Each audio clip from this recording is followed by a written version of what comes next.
যুদ্ধবিরতি আলোচনার মধ্যেই গাজায় মুহুর্মুহু হামলা চালাচ্ছে ইসরায়েলি বাহিনী। ৯ মাসে ৩৮,০০০-এর বেশি নিরপরাধ ফিলিস্তিনিকে হত্যা করেও থামছে না দখলদারদের বর্বরতা। এমনকি প্রাণে বাঁচতে বাড়িঘর ছেড়ে পালাতে থাকা লোকজনকে রাস্তায় গুলি করে হত্যা করা হচ্ছে বলে অভিযোগ করেছেন বাসিন্দারা। রাস্তায় পড়ে থাকা মরদেহও উদ্ধার করতে দিচ্ছে না সেনারা। এ অবস্থায় চলমান সংঘাতে বারবার যুদ্ধবিরতি আলোচনা ব্যাহত হওয়ার জন্য ইসরায়েলি প্রধানমন্ত্রী নেতানিয়াহুকে দায়ী করছে হামাস। বিশ্লেষকদের মতে নেতানিয়াহুর উপর চরম চাপ প্রয়োগ না হলে এ সংক্রান্ত চুক্তির সম্ভাবনা নেই।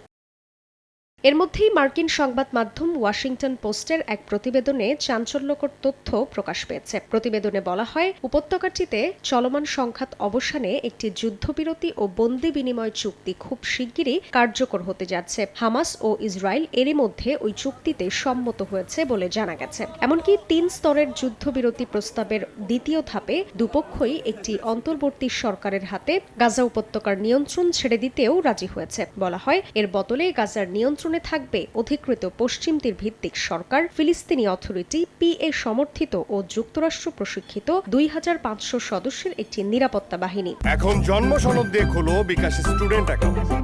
নিজের বিকাশ নিজে কর।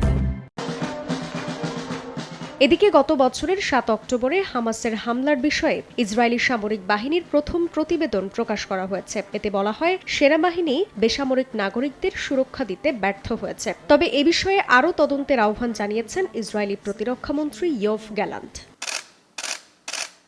অন্যদিকে ইসরায়েলকে সামরিক সহায়তা করা যুক্তরাষ্ট্রের কড়া সমালোচনা করেছেন তুর্কি প্রেসিডেন্ট। তেল আবিব গাজায় আন্তর্জাতিক আইন লঙ্ঘন করছে উল্লেখ করে মার্কিন প্রেসিডেন্ট জো বাইডেন ইসরায়েলি যুদ্ধাপরাধের সহযোগী বলে মন্তব্য করেছেন তুরস্কের প্রেসিডেন্ট রিসেপ তাইয়িপ এরদোয়ান। বৃহস্পতিবার ওয়াশিংটন ডিসিতে ন্যাটোর সম্মেলনে একথা বলেন এরদোয়ান।